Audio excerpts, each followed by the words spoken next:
이제 오늘부터 성탄절을 준비하는 계절입니다. 성탄절 한 달 전부터 대감절이라고 하는 절기가 시작이 되는데, 대감절이라고 하는 말은 주님을 준비하기 위해서, 주님을 맞이하기 위해서 준비하는 절기다. 그래서 이 기간 동안에 특별히 우리 예수님의 생애에 대해서 다시 한번 돌아보는 그런 시간을 우리가 갖게 됩니다. 오늘 저는 낮은 대로 임하신 하나님이라고 하는 제목으로 말씀을 나눌 텐데, 먼저 한국 교회 역사 속에 아주 감동적인 그런 이야기를 하나 여러분에게 소개하면서 오늘 말씀을 드리려고 합니다. 이자익이라고 하는 목사님과 조덕삼이라고 하는 장로님 이야기입니다. 이자익이라고 하는 이 분은 경상남도 남해에서 출생했습니다. 근데 어린 시절에 너무너무 가난해서 먹을 것을 제대로 못 먹고 공부도 못했습니다. 그래서 너무 배가 고파가지고 들리는 소문이 저쪽 전라도 김제 쪽에 가면 아주 곡창지대인데 거기는 먹을 것은 풍성하다더라 라고는 그런 얘기를 듣고 경상도 남해로부터 걷기 시작해가서 걸어 차도 못 타고 돈이 없어가지고 걸어가지고 김제까지 도착을 합니다. 이렇게 쭉 돌아보다가 아주 집이 큰 집이 하나 보였습니다. 그래서 그 집에 들어가서 무조건 밥만 먹여주면 머슴이 되겠다고 그렇게 이야기를 했어요. 워낙 배를 쫄쫄 굶다 보니까 먹는 것이 한이 돼가지고 밥만 먹여주십시오. 그럼 제가 머슴 노릇하겠습니다. 그 집은 굉장히 부자일 뿐만 아니라 지역의 유지였습니다. 그분이 바로 조덕삼 씨였는데 이분이 이 청년을 불쌍히 여겨가지고 거두기 시작했어요. 그래서 그 집 말을 이제 키우고 돌보고 하는 그런 마구로 모습을 살게 했습니다. 그때쯤에서 테이트라고 하는 선교사님, 우리 한국말로는 최의덕이라고 하는 선교사님이 김제 쪽에 오셔가지고 선교 활동을 했는데 이분이 바로 마방을 드나들면서 이자익 이 청년과 또 주인 가족들도 함께 전도해서 조덕삼 씨가 물었어요. 하루는 이 선교사한테 당신 나라는 잘 먹고 잘 사는데 왜 이렇게 가난하고 못 사는 이곳에 와서 생고생을 하냐. 그랬더니 우리 하나님의 사랑 때문에 하나님이 저를 여기로 보내주셔서 제가 여기까지 왔습니다. 그 말에 큰 감동을 받았어요. 하나님의 사랑이 얼마나 크면 알도 못하는 그런 사람들이 있는 곳으로 이 사람을 보내가지고 우리에게 이렇게 일을 하게 하실까. 그래가지고 자기 집을 예배 초소로 쓰도록 사람채를 내줬습니다. 이자익은 워낙 먹고 살기도 힘들었던 사람이기 때문에 공부도 못했고, 주인 아들이 한문 공부할 때 어깨너머로 배웠는데 얼마나 머리가 총명한지 다 천장으로 그냥 어깨너머로 듣고 그냥 암송해버렸어요.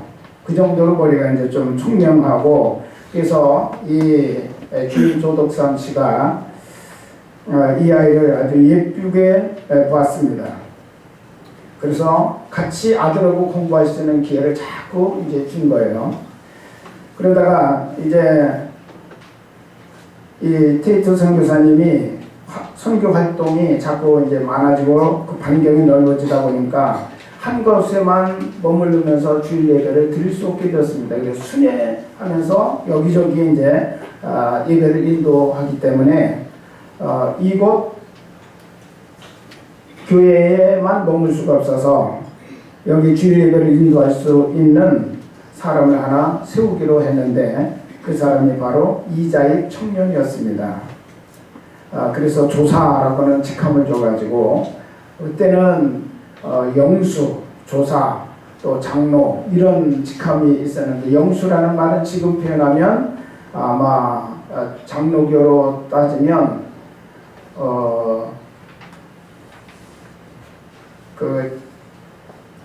남자들에게만 주는 그런 아마 직분이었던 것 같아요. 장로 바로 밑에 우리 감리교로는 권사 직함 정도 되는 그런 수준인데, 지금 정확하게 그 위치를 뭐라고 이렇게 딱 집어서 요거다 그렇게만 얘기할 수 없는 여러 가지가 포함되어 있는 그런 상황이었습니다. 그래서 이 주인이신 조덕삼 씨도 영수였고 이자익도 영수였는데 하필이면 설교를 조덕삼 씨에게 준 게 아니라 이자익 청년에게 준 거예요. 그런데 놀라운 사실은 이 조덕삼 그 주인이셨던 조덕삼 영수가 우리 집에서 모습으로 일하던 일꾼이 교회 조사가 된다 얼마나 자랑스러운 일인가. 그래가지고 오히려 교인들하고 같이 축하하면서 모습은 단상에 올라가서 설교하고 옛날에 의자가 없잖아요. 날바닥에 앉아서 주인은 밑에 자리에 무릎 꿇고 앉아서 그 설교를 듣고 그러면서 아멘 아멘 하고 은혜를 받는 거예요. 그러다가 1908년도에 이 금산 그 세운 교회가 금산교회인데 이 금산교회에서 장로를 선출하는데 후보자가 둘이 나왔어요. 이자익, 조덕삼. 주인과 모순이 똑같이 후보자로 올랐습니다. 투표를 했는데 놀랍게도 조덕삼 주인은 떨어지고 이자익, 모순이 장로가 됐어요. 사람들이 그냥 깜짝 놀라가지고 이게 도대체 어떻게 된 거냐. 그래서 막 술렁술렁 하는데 그때 조덕삼 영수가 일어나서 이렇게 말했습니다. 교회 여러분, 참 감사합니다. 저는 나이가 많아서 교회 봉사하기가 참으로 어려운데 이자익 영수를 장로로 선출해 일하게 하셨으니 얼마나 감사한 일입니까? 우리 이자익 장로를 잘 받들어서 교회를 앞으로 더 아름다운 교회로 섬깁시다. 그래가지고 모든 것을 아주 은혜 가운데 모든 성도들이 다 감동을 받아서 은혜 가운데 모든 일이 다 정리가 됐습니다. 그리고 나서 3년 후에서야 조덕삼 씨가 장로가 된 거예요.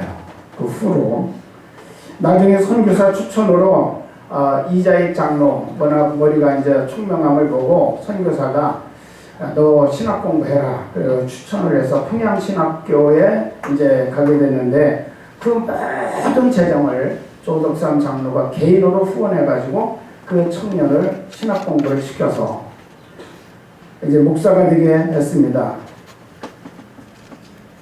그러면 어떤 면에서 보면 우리 교회 오는 걸 꺼림칙하게 생각할 수도 있는데 놀랍게도 이 조덕삼 장로는 이자익 청년이 목사가 되니까 제일 먼저 우리 교회로 우리 교회 담임 목사로 모시겠습니다. 그러면서 열심히 선교사를 찾아다니면서 우리 교회 담임 목사 파송해 달라고 그렇게 해서 결국 이제 테이트 선교사가 1대 담임, 그 다음에 2대 담임이 이자익 목사가 된 거예요. 그러면서 거기에서 얼마나 열심히 그 교회를 잘 받들어 섬겼는지 이분이 한국 장로계 총회장을 3번씩이나 여기만 역대에 3번씩 총회장 여기만 분이 없어요. 한 번 하면 끝나죠. 근데 이분은 계속 자기가 원해서가 아니라 다른 사람들이 원해서 당신 같은 분이 총회장을 해줘야 된다. 그래가지고 3번씩 총회장을 한 그런 아주 존경받는 인물이 되었다는 것입니다.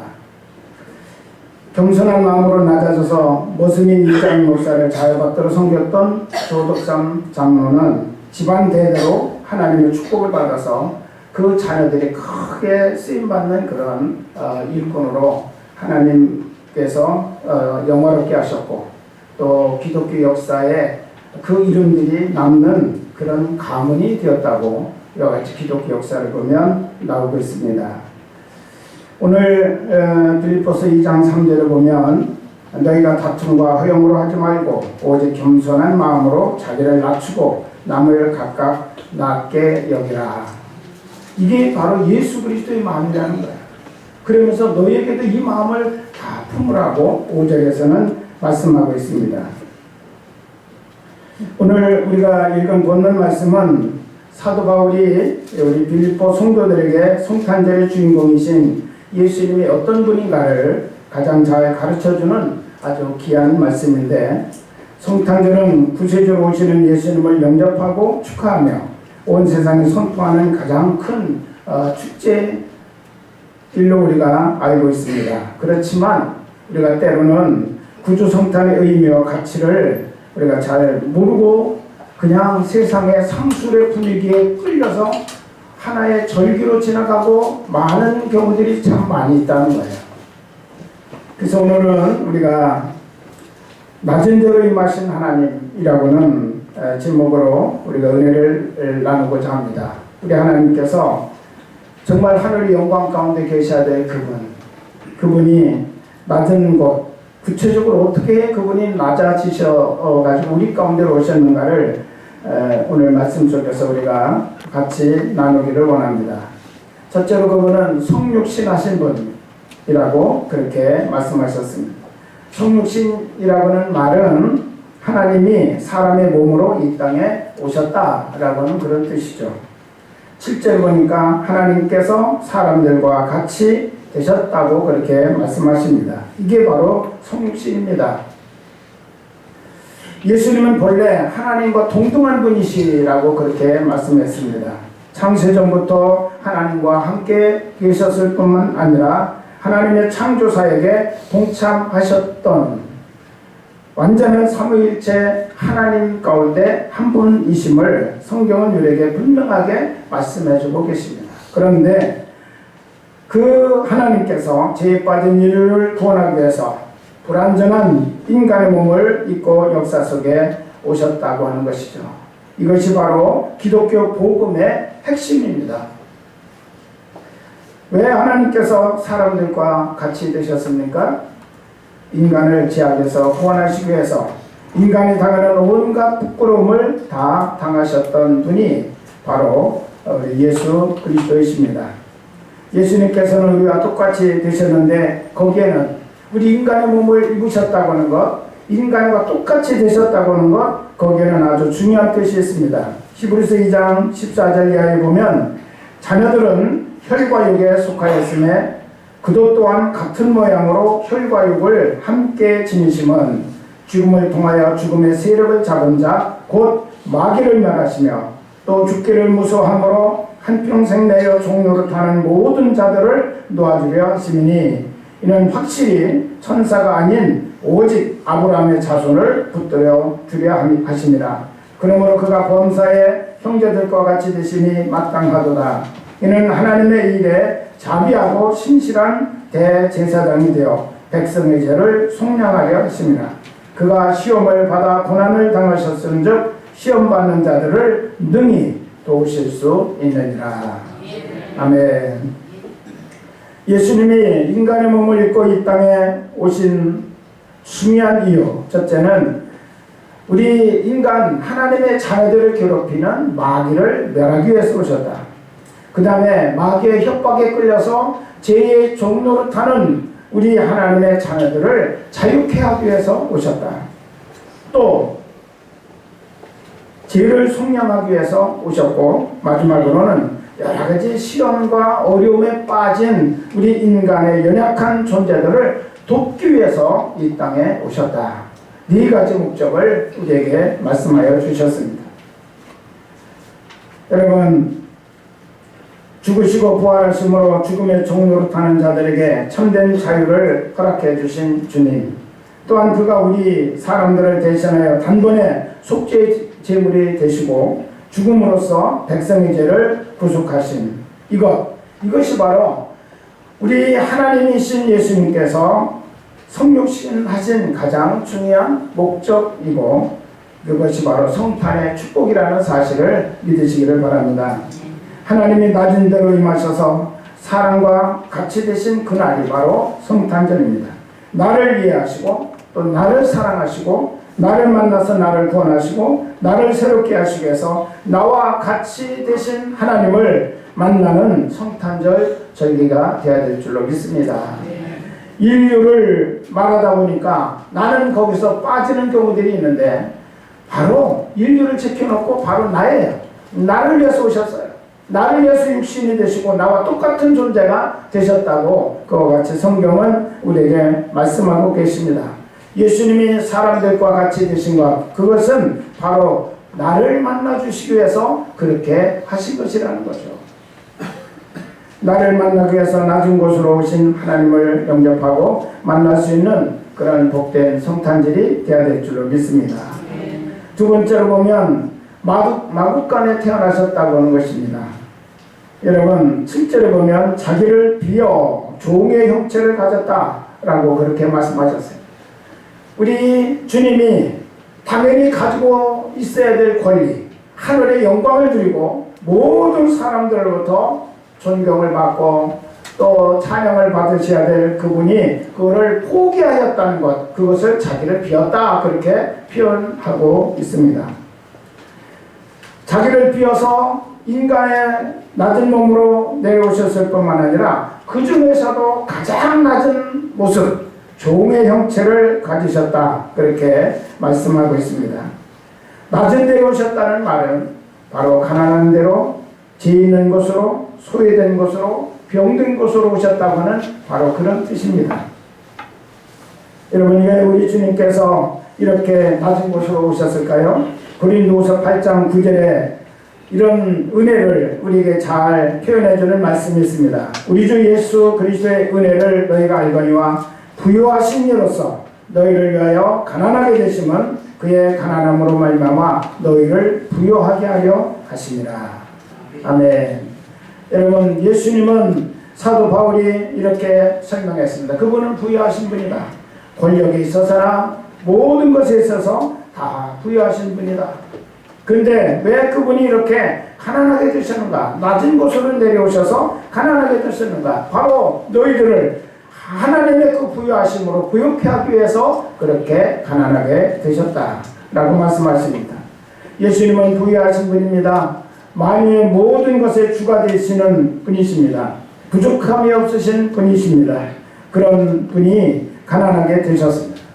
예수님은 베들레헴 한 허름한 마국간에서 탄생하실 정도로 가난하게 이 땅에 오셨다는 거예요. 마국간 탄생, 그거는 바로 가난을 상징하는 것입니다. 낮고 초남을 상징하는 것입니다.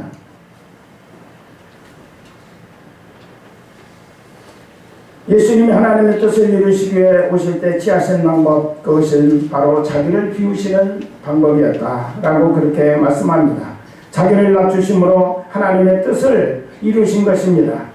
사실 때도 머리도 끝조차 없이 사셨던 분, 죄인과 세리와 소외당한 무리들의 친구로 사셨고 죽은 후에도 다른 사람의 묘를 빌려서 시신을 안치할 수밖에 없을 만큼 그는 가진 것이 없고 가난한 상태로 죽음을 맞이하셨습니다. 더군다나 많은 그런 유대인들이 예수님을 나쁜 사람이라고 각인시키기 위해서 강도들 사이에다가 십자가를 지었어요. 강도들을 처형하기 위해서 세운 두 개의 십자가 사이에다가 예수님을 그 가운데 십자가에다가 세우셨다는 거죠. 조롱과 멸시를 다 받으셨습니다. 가난하셨을 뿐만 아니라 그분은 이와 같이 마지막까지 흉악범으로 사람들에게 각인시키기 위해서 강도들의 죽음의 자리에 우리 예수님을 같이 참가시켰다고 하는 이 사실까지도 성경은 우리에게 말씀해주고 계십니다. 부유하신 분이셨음에도 불구하고 가난하게 오신 분, 자기를 비어 가난하게 되심으로 우리를 부유하게 하신 분, 그분이 바로 우리의 주 예수 그리스도이심을 믿으시기를 바랍니다. 그래서 성탄절은 나의 부유를 다른 사람과 나누는 계절로 우리가 그렇게 알고 지내야 됩니다. 남의 가난함에 참여함으로 그리스도께서 가난하게 되셨음을 경험하고 남을 부유하게 해줌으로써 주님으로 인하여 부유하게 된 나의 존재에 대한 감사를 표현하는 성탄절이 되어야 될 줄로 믿습니다. 세 번째로는 십자가에서 죽으셨다고 이렇게 표현합니다. 8절에 보니까 사람의 모양으로 나타나셨으며 자기를 낮추시고 죽기까지 복종하셨으니 곧 십자가에 죽으심이라. 왕이신 예수님, 하나님이신 그 예수님이 천한 인간의 모습으로 우리 가운데 임마누엘 하신 것은 그 사실 자체도 황송한데 거기에다가 흉악한 죄인이 되셔서 십자가 처형까지 받으셨다고는 이 사실을 우리는 다시 한번 생각해야 될 것입니다. 어느 누구도 십자가의 은혜를 알지 못한다면 성탄의 진정한 축복을 깨달을 수가 없습니다. 낮은 데로 임하신 하나님, 인류의 죄를 온몸으로 담당하시고 십자가에서 온몸 다 찢기시고 물과 피를 다 쏟아부어 주시기까지 낮아지신 그 하나님을 우리가 다시 한번 이 성탄절을 통해서 묵상하고 그 하나님의 겸손과 그 온유함을 우리가 다시 우리의 마음에 담는 그런 성탄절이 되어야 될 줄로 믿습니다. 이 피 묻은 복음의 감격에 빠져본 경험이 있는 사람이 진정한 그리스도인이라고 하는 것이죠. 예수님께서 이 땅에 오셔서 우리의 죄를 대신 지시고 십자가에서 돌아가신 사랑과 희생을 우리가 알지 못한다면 우리 성탄절은 금년에도 여전히 세상 사람들의 상술에 휘말려 시끄러운 절기로 지나다가 끝나게 될 것입니다. 근본 성탄절은 십자가에서 죽으시기까지 낮아지신 주님을 바라보며 우리도 낮은 자리로 내려가서 사랑과 용서와 희생의 삶으로 맞이하는 절기가 되어야 될 것입니다. 지금은 이제 고인이 되셨지만 우리 온누리교회 하용조 목사님이 어느 날 목회자 세미나에서 그런 말씀을 하면서 기뻐하셨던 이야기가 지금도 생각이 납니다. 그 교회 제자 훈련하면 한국교회에서 대표적인 교회 아닙니까? 그래서 아주 정말 체계적으로 제자 훈련을 잘 시키는 교회. 그래서 우리가 볼 때도 정말 변화된 그리스도인의 모습들을 많이 그 성도들 가운데서 봅니다. 욕심 내려놓고 복음대로 살고 믿음대로 말씀대로 순종하려고 몸부림치는 사람들인데, 그런데도 불구하고 이 하용조 목사님의 수준에는 그게 못 미쳤던 것 같습니다. 어느 날 당회를 모였습니다. 당회 오면 우리는 뭐 전만 18세 이상 세력교인이 우리 감리교회는 당회지만 장로교회는 목사 장로만 당회원이에요. 당회의 개념이 틀려요. 당회를 모였습니다. 그러면서 이제 하용조 목사님이 그런 얘기를 했대요. 우리가 주님의 제자로 살기로 결단하고 말씀 훈련 받은 지가 벌써 몇십 년인데 정말 우리의 모습 속에서 과연 주님의 그 모습이 얼마나 나타나고 있는가, 그거를 고민하면서 당회에서 토론했어요. 장로님들도 숙연해서 머리를 못 드는 거예요. 그래도 한 장로님이 그렇게 제안을 했대요. 목사님, 이게 뭐 다는 아니지만 우리 성도들에게 우리가 변화되어가는 모습을 보여주는 것이 좋을 것 같습니다. 제자가 해야 될 가장 중요한 일은 섬기는 일인데 제일 먼저 우리가 낮은 곳에서 한번 섬겨봤으면 좋겠습니다. 그게 뭡니까? 그랬더니 매주 토요일날 모여서 우리 장로님들이 화장실 청소합시다. 그렇게 제안을 했대요. 그리고 모든 장로님들이 그거 좋겠다고 그래가지고 당회에서 그거를 결정해버렸어요. 그 다음 주부터 모든 장로님들이 다 나오셔가지고 빗자루 들고 물 호수 들고 화장실마다 다니면서 청소를 했는데, 그분이 하는 말은 그 사실 자체가 나는 뭐 좋아서보다도 그렇게 낮은 자리로 내려가서 섬기려고 했는데 그것으로 인연해서 일어나는 파장이 무섭다는 거예요. 파장. 그래서 전 교인들이요 그것 가지고 충격을 받았어요. 그래가지고 어떤 사람은 나와서 빗자루 들고 바닥 쓰는 사람, 뭐 이런 섬김의 역사가 막 강력하게 교회에서 일어나서 이 하용조 목사님 그때 그런 얘기를 했습니다. 한 사람이 낮아지고 섬기는데도 이런 엄청난 변화와 영향력이 흘러가는데 하나님이 하늘에서 낮아지시고 낡고 천 인간의 모습을 입고 인간이 져야 될 그 고통의 모든 죄악의 짐을 다 지고 십자가에서 매달려 죽으셨을 때 인류가 구원받지 않고 인류가 변화되지 않는다는 것은 이건 잘못된 것이다. 안 변할 수가 어디 있겠느냐라고 그분이 그런 말씀을 하시는 말씀 속에서 저는 큰 은혜와 도전을 받았습니다. 그렇습니다. 사랑하는 여러분, 우리 예수님이 낮아지면 무슨 의미가 있습니까? 내가 구원받았어요. 그리고 내가 하나님의 자녀가 되었어요.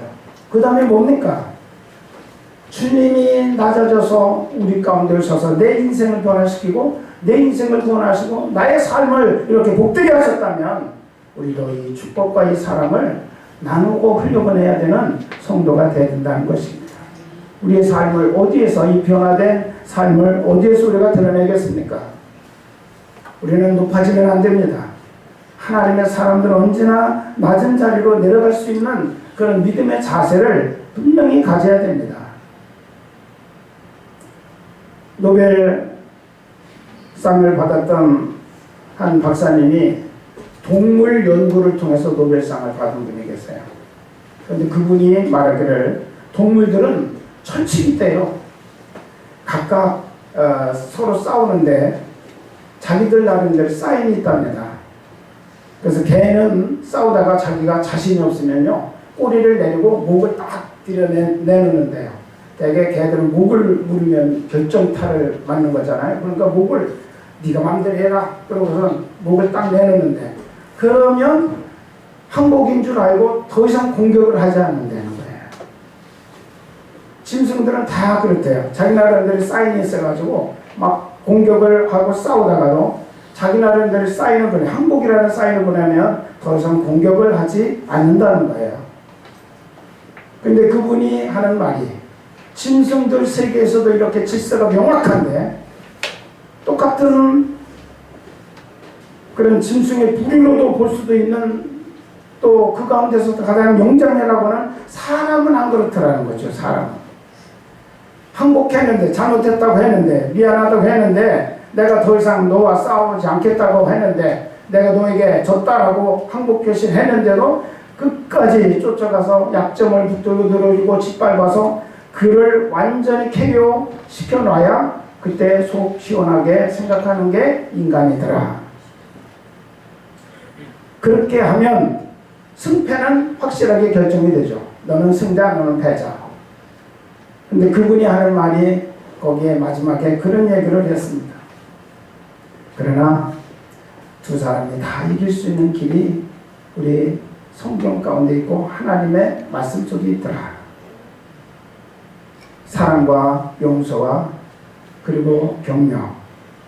그것이 바로 너도 이기고 나도 이길 수 있는 사람. 하나는 패자요 하나는 승자가 아니라 두 사람이 다 승자가 될 수 있는 방법. 그것은 바로 사랑과 용서와 그리고 격려와 위로라는 것이었습니다. 저는 그 말씀을 읽어가면서 전체 가슴 속에 많은 그런 도전과 은혜를 받았습니다. 과연 우리가 하나님의 사람으로 이렇게 부름을 받고 구원의 축복을 받았는데 우리가 어떤 삶을 살아가고 있는가? 내 안에 과연 사랑과 용서라고 하는 짐승 이상의 하나님의 사람으로서의 뛰어난 그런 삶의 원리를 하나님이 우리에게 주셨는데 과연 그런 것들이 내 속에서 실제화되고 있는가? 라고 하는 것을 생각하면서 저는 그때 많은 그런 깨달음과 그리고 회개하는 그런 마음을 가졌습니다. 사랑하는 여러분, 오늘 우리 주님께서 우리에게 이 말씀을 주신 것은 단순히 주님이 그렇게 하셨다. 그래서 너희를 구원하셨다. 그 말 하려고 하신 것으로 이 말씀을 받으시면 안 돼요. 거기에는요, 너도 그런 구원을 받고 네가 바로 그런 사랑의 대상이 되었다면 너도 그리스도의 마음을 가지고 이 마음을 품고 그리고 그렇게 살아가는 게 당연한 것이다. 그렇게 살아가면서 너의 부요함을, 너의 마음의 풍요로움을, 너의 마음의 평화를, 너의 마음의 사랑을 그리스도께서 너에게 부어주신 그 은혜를 흘려보내라는 거예요. 흘려보내라. 여러분, 이번 성탄절은 바로 그런 절기가 될 수 있기를 우리 주님의 이름으로 축원합니다.